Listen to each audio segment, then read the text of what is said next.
Hello అండి, నమస్తే. Welcome to Sandhya's kitchen.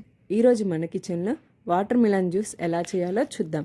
ఎండలు బాగా ఉన్నాయి, చల్లగా ఏదో ఒకటి తాగాలనిపిస్తుంది. అలాంటప్పుడు మీరు ఒక్కసారి ఈ వాటర్ మిలన్ జ్యూస్ని ట్రై చేయండి. చాలా క్విక్గా అయిపోతుంది. మన ఒంట్లో వేడిని కూడా తగ్గించడానికి చాలా బాగా యూజ్ అవుతుంది. ఇంకెందుకు ఆలస్యం, చూద్దాం రండి. ఇక్కడ నేను చూపిస్తుందాన్ని గోంద్ కటీరా అని అంటారు. ఇది చెట్ల నుంచి ఏర్పడినటువంటి న్యాచురల్ గమ్. దీనివల్ల మన ఒంట్లో ఉన్న వేడి ఇన్స్టాంట్గా కూల్ అవుతుంది. అంతేకాకుండా దీనివల్ల మనకు చాలా ఉపయోగాలు కూడా ఉన్నాయి. వీటిని 1 గంట లేదా 2 గంటల వరకు నీటిలో నానబెట్టుకోండి.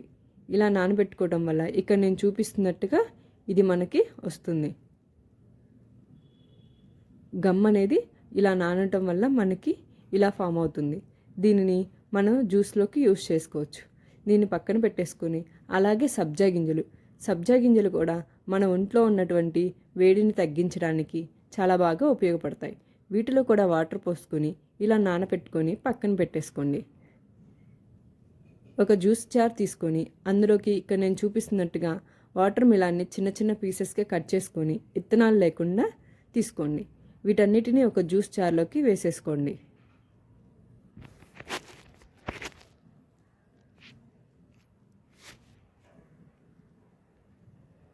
ఇలా ముక్కలన్నిటినీ జ్యూస్ జార్లోకి వేసుకున్న తర్వాత ఇక్కడ నేను చూపిస్తుందాన్ని పటిక బెల్లం అంటారు.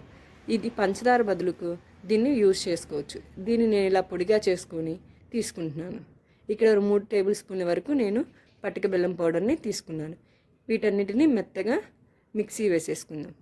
ఇలా మిక్సీ వేసుకున్న తర్వాత ఒక గ్లాస్ తీసుకొని అందులోకి మనం ఇందాక నానబెట్టుకున్నటువంటి సబ్జా గింజలు జెల్ని తీసుకుందాం. ఒక 3 టేబుల్ స్పూన్ వరకు తీసుకొని ఇందాక మనం చేసుకున్నటువంటి వాటర్ మిలాన్ జ్యూస్ని ఇందులోకి యాడ్ చేసేసుకోండి. అంతేనండి, చక్కగా రెడీ అయిపోయింది. ఒక వాటర్ మిలాన్ జ్యూస్ రెడీ. నేను ఇంకొక విధంగా కూడా చూపిస్తాను రండి. గ్లాస్ తీసుకొని అలాగే 2 టేబుల్ స్పూన్ ఒక సబ్జా గింజలు, ఇందాక మనం నానబెట్టుకున్నటువంటి గోంద్ కటీరాని కూడా కొంచెం యాడ్ చేసుకోండి. ఈ రెండింటిని ఇలా యాడ్ చేసుకున్న తర్వాత ఇందాక మనం వాటర్ మిలాన్ జ్యూస్ చేసుకున్నాం కదండి, వాటిని ఇందులో యాడ్ చేసుకోండి.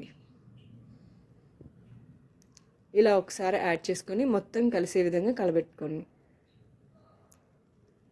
చాలా సింపుల్గా మనమే ఇంట్లో ఇలా 2 ఇన్స్టాంట్గా మనం జ్యూసెస్ని తయారు చేసుకోవచ్చు. వీటి వల్ల మనకి చాలా హెల్తీగా కూడా మంచిది. ఈ 2 తీసుకున్నవి మనకి ఒంటికి చల్లబరచడానికి చాలా బాగా